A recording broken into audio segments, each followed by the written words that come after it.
হককে বাঁচাবার জন্য সুপ্রিম কোর্টে কেসও চালাচ্ছে।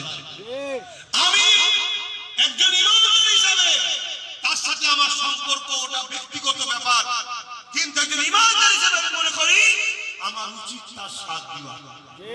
উচিত তো নাকি?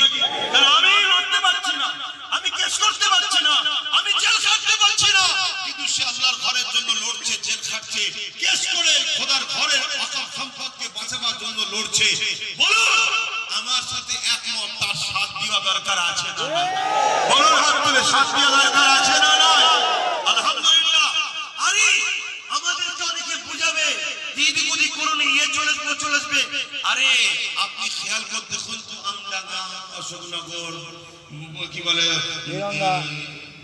দেগঙ্গা, হাড়ুয়া, বসিরহাট, বাদুরিয়া, এই সব এলাকাগুলো আমরা যে চেষ্টা করি, আমরা হবে না?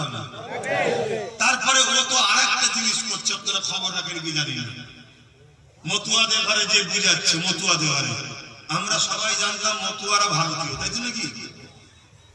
এই দিদি মুদি এসে শুনছি মতুয়ারা হলো বাংলাদেশে, ঠিক না? অথচ মতুয়াদের ঘরে এর আগে সরকার কত ফেসিলিটি দিচ্ছিল বলেন তো, কলোনি কত কি করে দিয়েছিল, তাদেরকে ছেড়ে দিয়ে মতুয়ারা মনে করলে আমরা আরো কিছু পাবো, কিন্তু এখন শুনছে অন্য।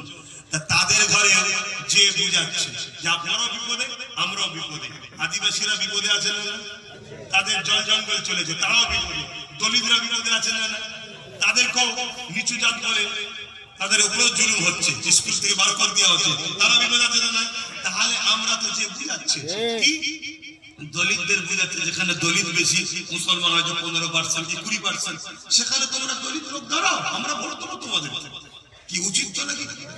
আবার যেখানে কি বলে মতুয়া বেশি, ভাই তোমরা দাঁড়াও, আমরা তোমাদেরকে 14-15-20% যে আছে সাথ দেবো।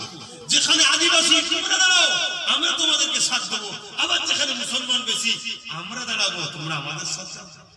এইভাবে যদি আমরা এক হয়ে যাই, আমাদেরকে কেউ রুখতে পারবে? অথচ বিপদে আমরা এই চারজনই আছি, খেয়াল করে দেখুন, আমরা গরিবরাই বিপদে।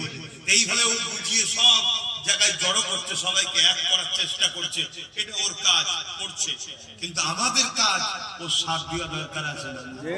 একজন ইমানদার হিসেবে আমি জানতে চাইছি, আমার কথা কি আপনারা বেজার হচ্ছে? কি বলুন, সাথ দেওয়া দরকার আছে না? তাহলে কথায় একমত তো? হাত তুলে আরো একবার সাক্ষী দেন। এ হাত ভুল হবে না তো? হাত লম্বা করে কেন? এক দুজন মিলে মসজিদ মিলাতে চাইছে, একজন মসজিদ বাঁচাবার জন্য লড়ছে, কেস করছে, তাহলে আমাদের ইমানের দায়িত্ব আছে তো নাকি?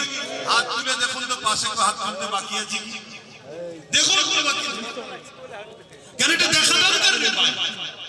কেন দেখতে বলছে? এই কারণে আমরা তার বিরুদ্ধে যাবো না, তার বিরুদ্ধে আমরা যাবো না, কিন্তু আমরা চিনে নেবো যে মসজিদ মাদ্রাসার পক্ষে নয়, এই মসজিদ মাদ্রাসার দুশ্মন যে, তার সাথে একজন অমুসলিম কি করছে আমার দেখার দরকার নেই। মুসলমান হয়ে যদি মসজিদ মাদ্রাসার দুশ্মনের সাথ দেয়, তাহলে সে গাদ্দার মুনাফিক। তার থেকে সতর্ক হওয়া দরকার আছে না? আল্লাহ বন্ধু মনে করে সব বলে ফেলবে, আর সে সব কিছু টাকার বিনিময়ে খবর দেবে।